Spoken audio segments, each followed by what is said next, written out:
Hi everybody, I'm back with another Walking Dead recap. This will be for season 3, episode 4, so there are spoilers in this. If you haven't seen it, please exit now. If you have, I'll just get right into it.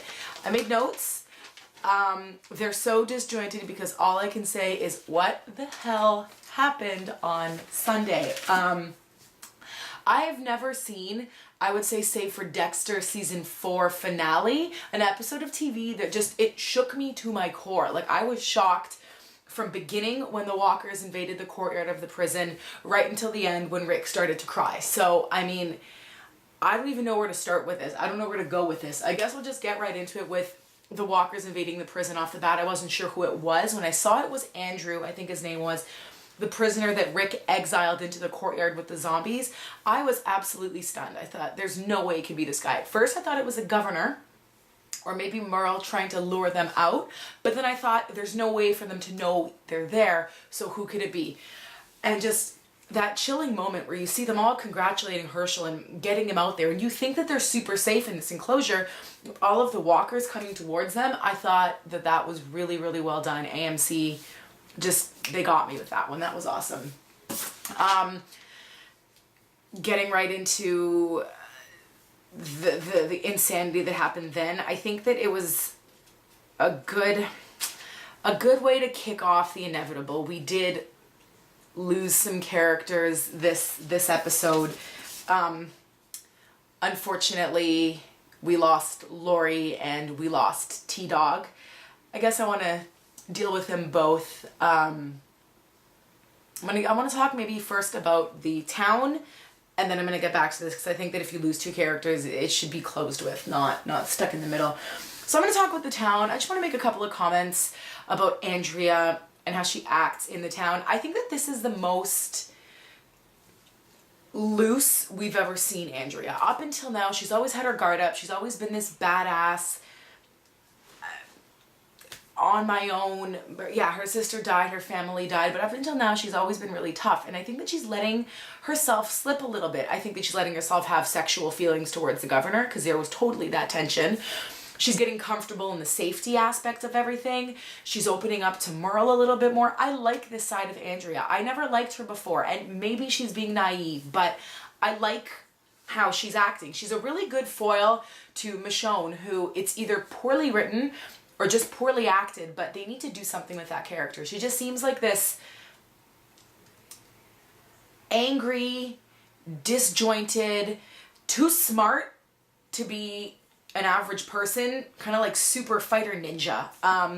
When she noticed the bullet holes on the vehicle from the National Guard, I would not normally notice bullet holes and question them, but somehow she did because she's a ninja, apparently. So I think that her skepticism, while not unfounded, she needs to cut Andrea some slack. And yeah, she's gotten Andrea this far, but I like seeing Andrea this way. If you agree with me or disagree with me, please let me know, because I know a lot of people really love Michonne. They're just not loving how she's written into the story. I guess we can talk about Merle. I think that Merle is showing a really different side of himself, a side that we haven't seen before necessarily. And my ear is itchy, sorry. Almost a vulnerable side. He wants to get out there. He's kind of rebelling against the governor, and it'll be interesting to see how that plays out, because the governor seems to love control, and when it's someone that he controls, and I do think he controls Merle, wants to relinquish their submission, it'll be an interesting story to see what happens with him. So I'm really liking that storyline. Like to see what happens further. So would like them to stay in the town just so I can see what happens. And I guess now going back to the inevitable, we have to talk about, unfortunately, the passing of T-Dog, the passing of Lori, and the birth of the baby. I'm going to talk about T-Dog first because if you've watched these last recaps, you know how I feel about Lori, and I will save her for last. T-Dog went last season from people not even knowing that he was alive. Like, you would watch the episode and you would say, where's T-Dog? I don't know, I'm pretty sure last week he got bitten by a walker because I haven't seen him in 3 episodes, but then in the background he'd just be like cleaning the RV or talking to Dale or something, so he wasn't there at all. And then suddenly this season he's all badass, he's got the SWAT shield, he's got a gun, he's kind of like keeping watch. T-Dog gets a lot of time. I'm like, yes, I like this character, I think that he has good intentions. And then poor T-Dog gets bitten and dies. I thought that was really sad. I really, really like him as a character. I mean, I know they hadn't developed him much, but I think that they could have done something good with him. He was interesting to me, and it was too bad to see him go. And in such a horrible way, too. He just ended up being such a sweet man. He martyred himself to save Carol, who, incidentally, I do not think is dead. Just because you find someone's scarf on the ground doesn't mean that they're dead. I throw things on the ground all the time. It doesn't mean that a walker has gotten me. She probably just got hot from running. So, she'll hopefully come back next week. I was kind of liking what was happening with her. But he just martyred himself so well, and he died such a likable character. And then you have Laurie, who we are to assume died while instantly going into labor. I have not had children, but I know many people who have, and they don't go from nothing to complete active, I have to push labor in 35 seconds.